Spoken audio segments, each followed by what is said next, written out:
La ciudad de los gatos obstinados, de Italo Calvino. La ciudad de los gatos y la ciudad de los hombres están una dentro de la otra, pero no son la misma ciudad. Pocos gatos recuerdan el tiempo en que no había diferencia. Las calles y las plazas de los hombres eran también las calles y las plazas de los gatos, y el césped, patios, balcones y fuentes se vivía en un espacio amplio y variado. Pero ahora, desde hace varias generaciones, los felinos domésticos son prisioneros de una ciudad inhabitable. Las calles son recorridas ininterrumpidamente por un tráfico mortal de coches matagatos. En cada metro cuadrado de terreno, donde antes había un jardín o un solar baldío o los restos de una olvidada demolición, ahora se elevaban bloques, edificios de casas populares, rascacielos flamantes. Todas las aceras estaban atestadas de coches estacionados. Uno a uno, los patios son techados y convertidos en garajes o en cines o en almacenes o talleres. Y donde se extendía una meseta ondulante de tejados bajos, cornisas, azoteas, depósitos de agua, balcones, tragaluces, tejados de chapa, ahora se alza la sobreedificación general de todo lo sobreedificable. Desaparecen los desniveles intermedios entre el ínfimo suelo de la calle y el excelso cielo de los sobreáticos. El gato de las nuevas camadas busca en vano el itinerario de sus padres, el punto de apoyo para el salto flexible, desde las balaustradas hasta la cornisa, luego hasta el canalón, para trepar rápidamente por las tejas. Pero en esta ciudad vertical, esta ciudad comprimida donde todos los vacíos tienden a llenarse y cada bloque de cemento a compenetrarse con otros bloques de cemento, se abre una especie de contraciudad, de ciudad negativa, que consiste en tajadas vacías entre muro y muro, con distancias mínimas entre unas y otras, y las partes traseras de los edificios exigidas por el reglamento de construcción. Es una ciudad de paredes medianeras, huecos de luz, conductos de ventilación, entradas de coches, patios interiores, accesos a los sótanos, como una red de canales secos sobre un planeta de yeso y alquitrán. Y es a través de esta trama, entre los muros, por donde aún se despliega el antiguo pueblo de los gatos. Marcobaldo, algunas veces, para pasar el tiempo, seguía a algún gato. Era en la pausa del trabajo entre las 12:30 y las 3, cuando todo el personal, excepto Marcobaldo, iba a casa a comer. Y él, que llevaba su comida en una bolsa, de entre las cajas del almacén se agenciaba una que utilizaba como mesa, se echaba al cuerpo el bocado, fumaba medio puro barato y seguía por ahí dando vueltas, solo y ocioso, esperando la hora de volver a trabajar. En aquellos momentos, cualquier gato que se asomara por una ventana era siempre una compañía apreciada y una guía para nuevas exploraciones. Había hecho amistad con un gato atigrado, bien alimentado, con un lazo azul al cuello y que seguramente pertenecía a alguna familia acomodada. Este atigrado tenía en común con Marcobaldo la costumbre de pasear después de comer. De ahí nació, naturalmente, una amistad. Siguiendo a su amigo felino, Marcobaldo se puso a mirar los sitios como a través de los redondos ojos de un menino, y aunque se trataba del entorno habitual de la empresa, él lo veía con una luz diferente, como el escenario de historias gatunas, con conexiones solo al alcance de garras afelpadas y ligeras. Aunque en el barrio parecía haber pocos gatos, cada día Marcobaldo conocía a uno nuevo, y bastaba con un maullido o un bufido o un erizarse de pelo en el lomo arqueado para hacerle intuir relaciones o intrigas o rivalidades entre ellos. En aquellos momentos, creía haber entrado en el secreto de la sociedad de los felinos, y de pronto se sentía espiado por pupilas que se volvían fisuras, vigilado por antenas de bigotes estirados, y todos los gatos a su alrededor se sentaban impenetrables como esfinges, el triángulo rosa de la nariz convergente con el triángulo negro de los labios, y solo se movía el vértice de las orejas con una vibración como de radar. Llegaban al fondo de un estrecho pasadizo entre escuálidos muros ciegos, y mirando en torno suyo, Marcobaldo veía que todos los gatos que lo habían guiado hasta allí habían desaparecido, todos a la vez. No se entendía por dónde. También su amigo atigrado lo había dejado solo. Su reino tenía territorios, ceremonias y costumbres que no le eran permitido descubrir. En compensación, desde la ciudad de los gatos se abrían portillas insospechadas a la ciudad de los hombres, y un día precisamente el gato atigrado lo condujo al descubrimiento del gran restaurante Biarritz. Quien quería ver el restaurante Biarritz no tenía más que adoptar la estatura de un gato, es decir, andar a gatas. Gato y hombre caminaban de esta manera en torno a una especie de cúpula, al pie de la cual había unas ventanas bajas y rectangulares. Siguiendo el ejemplo del gato, Marcobaldo miró hacia abajo. Había claraboyas con el cristal subido por donde entraba aire y luz al lujoso salón. Al sonido de violines gitanos, giraban perdices y otras aves de caza horneadas sobre fuentes de plata, sostenidas en equilibrio por manos con guantes blancos de camareros de frac.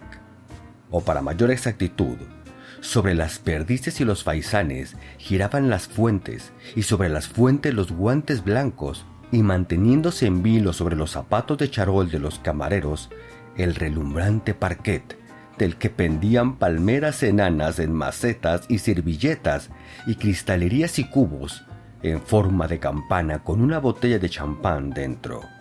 Todo patas arriba, porque Marcobaldo, por temor a ser descubierto, no quería asomar la cabeza por la ventanita y se limitaba a mirar la sala, reflejada al revés, en el vidrio oblicuo. Pero al gato le interesaban más que las ventanitas que daban al salón de las cocinas. Al mirar desde las del salón, se veía a lo lejos y como transfigurado lo que en las cocinas aparecía, ya muy concreto y al alcance de la garra, como un pájaro desplumado y un pescado fresco. Y era precisamente hacia las cocinas donde el gato quería llevar a Marcobaldo. Tal vez como un gesto de amistad desinteresada, o más bien porque esperaba la ayuda del hombre en una de sus incursiones. Marcobaldo, en cambio, no quería alejarse de su mirador del salón. Al principio como fascinado por la gala del ambiente, y luego porque había algo que lo atraía como imán, tanto que, venciendo el temor de ser visto, se asomaba la cabeza abajo frecuentemente. En medio de la sala, exactamente bajo aquella ventana, había una pequeña pecera de cristal, una especie de acuario donde nadaban grandes truchas. Se acercó un cliente distinguido con el cráneo calvo y brillante, vestido de negro y con barba negra. Lo seguía un viejo camarero de frac que traía en la mano una pequeña red como para cazar mariposas. El señor de negro miró las truchas con aire serio y atento, y luego alzó una mano y con un gesto lento y solemne señaló una. El camarero sumergió la red en la pecera, siguió a la trucha elegida, la capturó, se dirigió a la cocina llevando en riste como una lanza la red donde se debatía el pez. El señor de negro, serio como un magistrado que acaba de dictar una sentencia de muerte, fue a sentarse esperando el retorno de la trucha, preparada a la molinera. Si encuentro la manera de lanzar desde aquí el sedal y hacer que pique una trucha, pensó Marcobaldo, no podría ser acusado de hurto, a lo sumo de pesca no autorizada. Y sin hacer caso a los maullidos que lo llamaban por el lado de las cocinas, fue a buscar su equipo de pesca. Nadie en el salón atestado del Biarritz vio el largo y fino hilo armado de anzuelo y cebo que bajaba y bajaba hasta caer dentro de la pecera. El cebo lo vieron los peces y se lanzaron encima. En aquella confusión, una trucha logró morder el gusano. De inmediato comenzó a subir, salió del agua sacudiéndose. Plateada voló hacia lo alto, sobre las mesas servidas y los carritos de los entremeses, sobre la flama azul de los infiernillos para las crêpes Suzette, y desapareció en el cielo a través de la ventanita. Marcobaldo tiró de la caña con la presteza y la energía de un pescador avesado, al punto que el pez cayó a sus espaldas. La trucha apenas había tocado tierra cuando el gato se abalanzó sobre ella. Perdió la poca vida que le quedaba entre los colmillos del atigrado.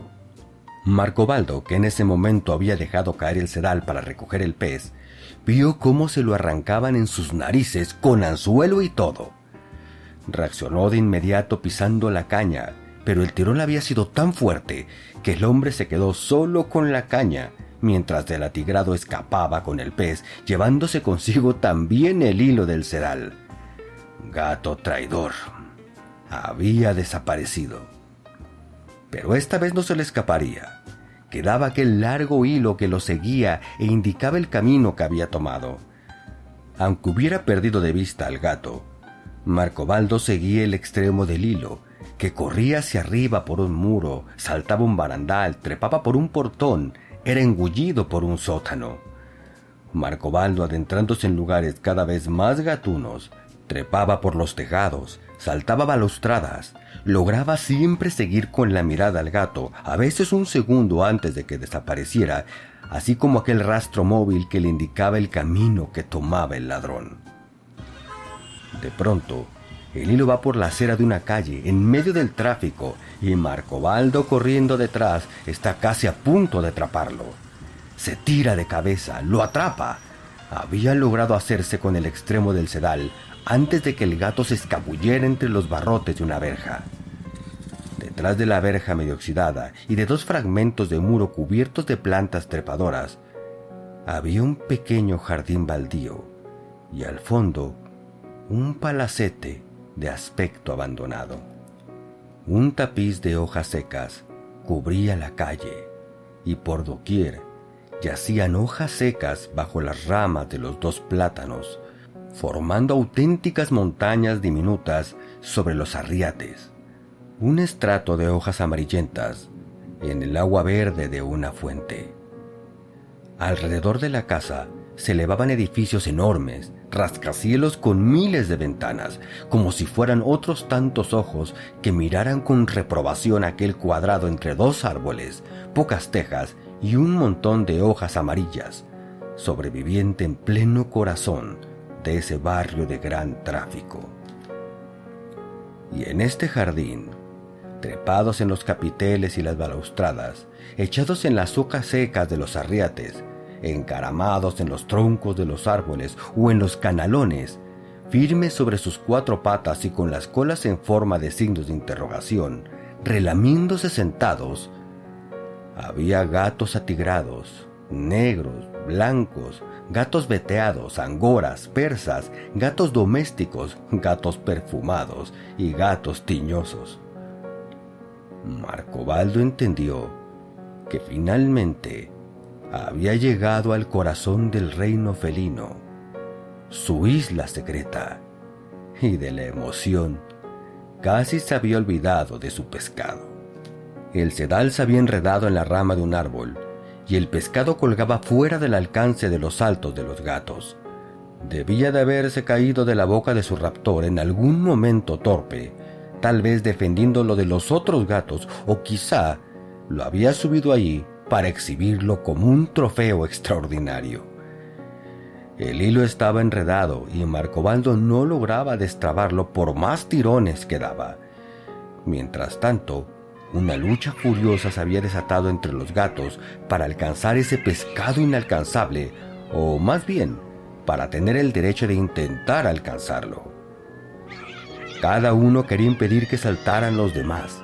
Se lanzaban unos contra otros, se atacaban en pleno vuelo, rodaban enlazados, con silbidos, lamentos, bufidos, atroces maullidos, y finalmente la batalla campal se desencadenó, formando un torbellino de crepitantes hojas secas.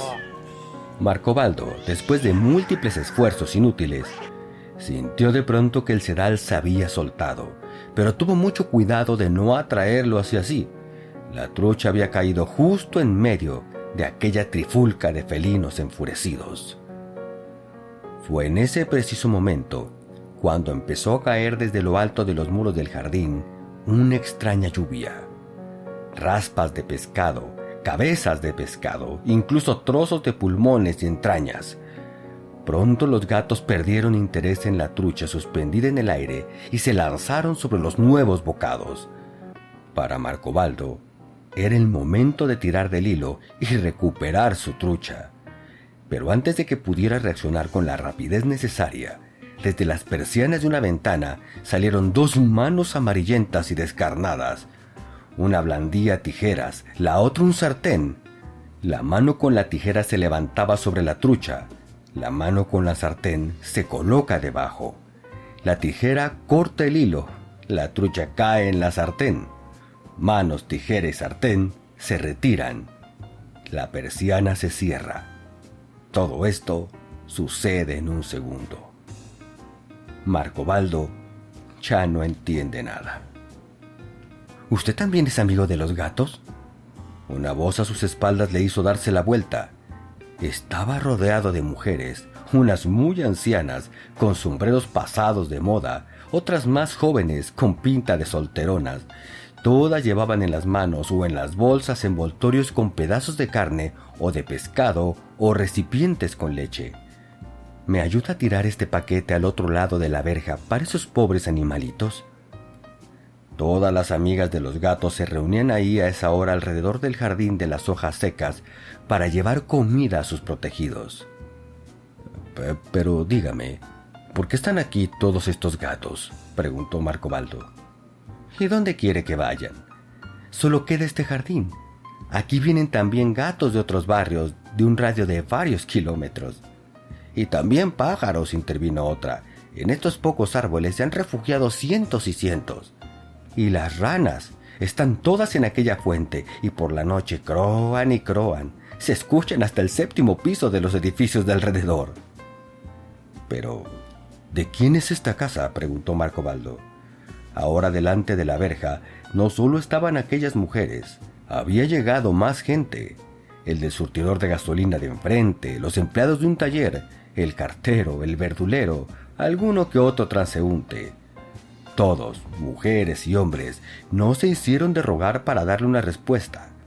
Cada uno quería dar la suya, como siempre cuando se trata de un argumento misterioso y controvertido. Es de una marquesa, vive ahí, pero nunca se le ve. Las empresas constructoras le han ofrecido millones y más millones por ese pedacito de terreno, pero no lo quiere vender.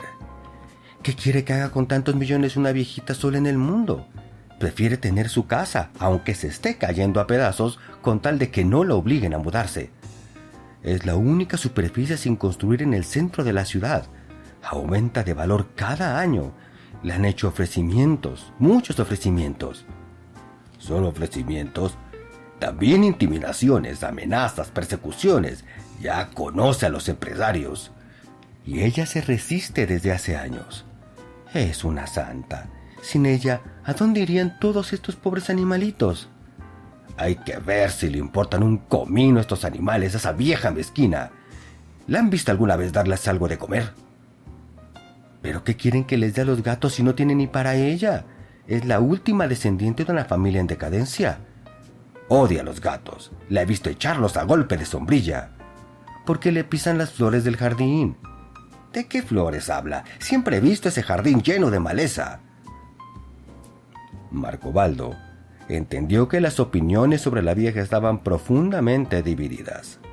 Unos la veían como una criatura angelical, otros como una vara egoísta. También odia a los pájaros. Nunca les da una migaja de pan. Les da hospitalidad. ¿Le parece poco? Al igual que los mosquitos, quiere decir. Todos vienen de allí, de esa fuente.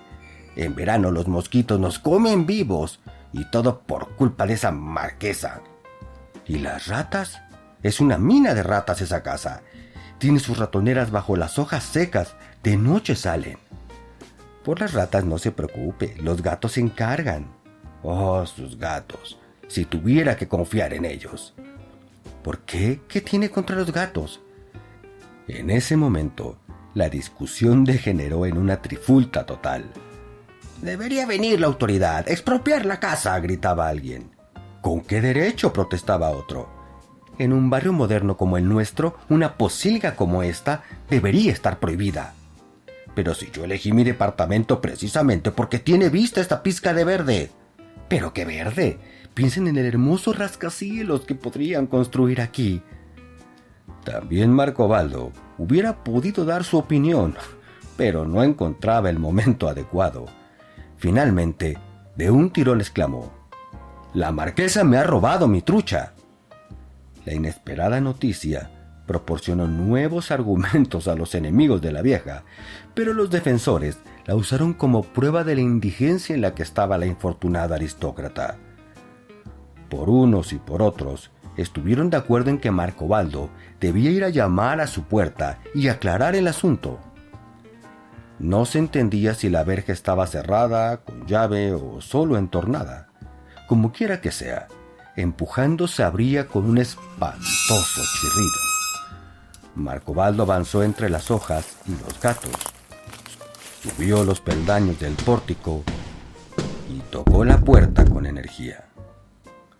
En una ventana, la misma por la que había salido la sartén, se entreabrió un postigo de la persiana y por una esquina apareció un ojo redondo y azul, una mecha de pelo teñido de un color indefinido, una mano seca y una voz que preguntaba: «¿Quién es? ¿Quién llama?». Al mismo tiempo, llegó una nube de olor a aceite frito. «Señora marquesa, soy el de la trucha», explicó Marcobaldo. «No quisiera molestarla. Solo decirle, por si usted no lo sabe, que aquel gato me robó la trucha a mí. Yo la pesqué. Tan cierto es que el sedal...». «Los gatos, siempre los gatos», dijo la marquesa escondida detrás de la persiana, con una voz aguda y un poco nasal. «Todas las maldiciones me vienen de los gatos. Nadie sabe lo que es estar encerrada noche y día entre esas fieras y con toda la inmundicia que la gente tira aquí desde la calle para fastidiarme». «Pero mi trucha, su trucha. ¿Qué voy a saber yo de su trucha?». Y la voz de la marquesa se convertía en un grito, como si quisiera ocultar el ruido que salía por la ventana del aceite friéndose en la sartén junto al olor a pescado frito. «¿Cómo quiere que distinga algo con todo lo que me llueve en casa?». «Ok, de acuerdo, pero ¿usted tiene mi trucha o no?». «Con todo el daño que sufro a causa de los gatos, no faltaría más. Yo no respondo por nada. Yo podría decirle todo lo que he perdido, con los gatos que me invadieron desde hace años y la casa y el jardín. Mi vida a merced de esas fieras. Vaya a buscar a los dueños para que me reparen los daños». «Daños. Una vida destruida, prisionera aquí sin poder dar un paso». «Pero perdone, ¿quién la obliga a quedarse?». Por la abertura de la persiana apareció un ojo redondo y turquesa, o bien una boca con dos dientes salidos.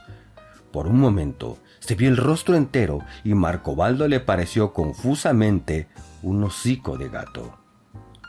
Ellos me tienen encerrada, los gatos. Si pudiera irme, ¿cuánto daría por un departamentito todo para mí? Una casa moderna, limpia. Pero no puedo salir. Me siguen, se me cruzan, me hacen tropezar». La voz se volvió como un susurro, como si le confiase un secreto. «Temen que venda el terreno.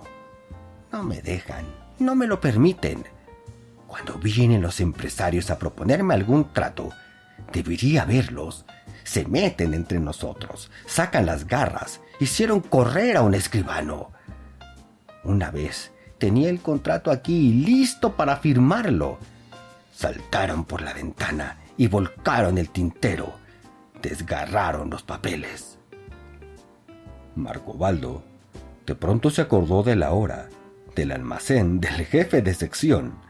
Se alejó en puntas de pie pasando por sobre las hojas secas, mientras la voz seguía saliendo entre las persianas, envueltas en aquella nube como de aceite en sartén. Me arañaron con sus garras. Tengo todavía la cicatriz. Aquí, abandonada a merced de esta banda de demonios. Llegó el invierno. Una floración de copos blancos cubría las ramas, los capiteles y las colas de los gatos. Bajo la nieve, las hojas secas se deshacían volviéndose fango. Unos cuantos gatos andaban por ahí. Sus amigas ya aparecían muy poco. Los paquetes con desperdicios de pescado eran para los gatos que se presentaban a domicilio. Nadie desde hacía tiempo había vuelto a ver a la marquesa. Ya no salía humo de la chimenea. Un día de nevada, volvieron al jardín muchos gatos, tantos como en primavera. Maullaban como si fuera noche de luna. Los vecinos entendieron que algo había sucedido. Fueron a llamar a la puerta de la marquesa. No respondió. Estaba muerta. En primavera, el jardín se había convertido en un escenario donde se montaba una gran construcción. Las excavadoras habían profundizado para hacer los cimientos. El hormigón se vertía en los armazones de hierro. Una grúa altísima elevaba grandes barrotes para que los obreros levantaran los andamios. Pero ¿cómo podían trabajar? Los gatos se paseaban por toda la estructura, hacían caer ladrillos y sacos de cal, se revolcaban en los montones de arena. Cuando los hombres estaban a punto de levantar un andamio, encontraban un gato encaramado en lo más alto bufando furioso. Meninos más atrevidos trepaban a los hombros de los albañiles, ronroneaban y no había manera de sacárselos de encima. Y los pájaros seguían haciendo sus nidos en todas partes. La caseta de la grúa parecía una pajarera. Y no se podía tomar un balde de agua que no estuviera lleno de ranas que croaban y saltaban. Esperamos que hayas disfrutado el relato. Puedes apoyar el canal invitándonos a un café, ya sea a través del link de Mercado Pago que está aquí abajo o en nuestra página de Ko-fi. Ambos links podrán encontrarlos en la caja de comentarios. También puedes apoyarnos recomendando el canal y compartiendo para que llegue más gente. Si tienes alguna sugerencia, algún relato que te gustaría que narrásemos o incluso alguno de tu autoría, háznoslo saber en los comentarios. Suscríbete y no olvides que cada semana subimos nuevos relatos.